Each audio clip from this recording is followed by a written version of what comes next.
এখন ছানার বড়ার ডালনা করব। ছানা 250 গ্রাম নিয়ে নুন মিষ্টি দিয়ে একটু অল্প ময়দা দিয়ে মেখে চপের মতো করে নিলাম।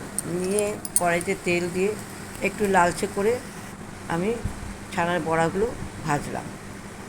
চপগুলো ভেজে নিয়ে তারপর আমি কী করব, কড়াইতে তেজপাতা, সাদা জিরে, লঙ্কা, একটু এলাচ সব এগুলো ফোড়ন দেবো। ফোড়ন দিয়ে আমি ক্যাপসিকাম, আলু ডুমো ডুমো করে কেটেছি, টমেটো, কাঁচা লঙ্কা এগুলো সব ভাজবো।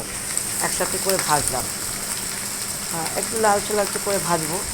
ভেজে নিয়ে তাতে আমি একটু জিরে গুঁড়ো, একটুখানি টমেটো পেস্ট একটু দিয়ে নাড়বো।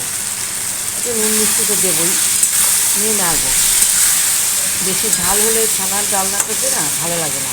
একটু মিষ্টি দেবো, অল্প একটু মিষ্টি দেবো। আবার দিয়ে কষালাম, কষিয়ে তেল ছেড়ে দেবে যখন, তারপরে আমি জল ঢাললাম, গরম জল ঢাললাম। ঢেলে আলু, ক্যাপসিকাম, টমেটো এগুলো দেখলাম সেদ্ধ হয়েছে কিনা।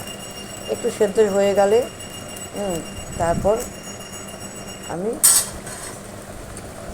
ছানার বড়াগুলো দিয়ে দেবো। সেদ্ধ হয়ে গেলে ছানার বড়াগুলো দিয়ে দিলাম। তারপরে ছানার বড়াগুলো ফুটলো, একটু না ফুটলে তো ভেতরে সেদ্ধ হবে, ভেতরে ঢুকবে না।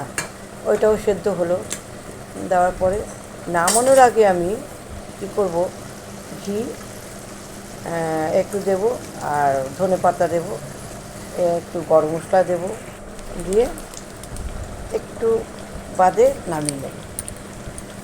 এইভাবে তোমরা ছানার বড়ার ডালনা করে খাও, এত সুস্বাদু তুমি কল্পনা করতে পারবে না, এত ভালো লাগবে। শুধু এইটা দিয়েই তুমি এক ভাত খেয়ে নেবে, এত ভালো লাগবে। তুমি করে দেখো, তখন বলবে, মনে হবে যেন এটাই বারবার করে খাই, এমনটা মনে হবে। তোমরা খেয়ে দেখো, টাটা। এইভাবে করো।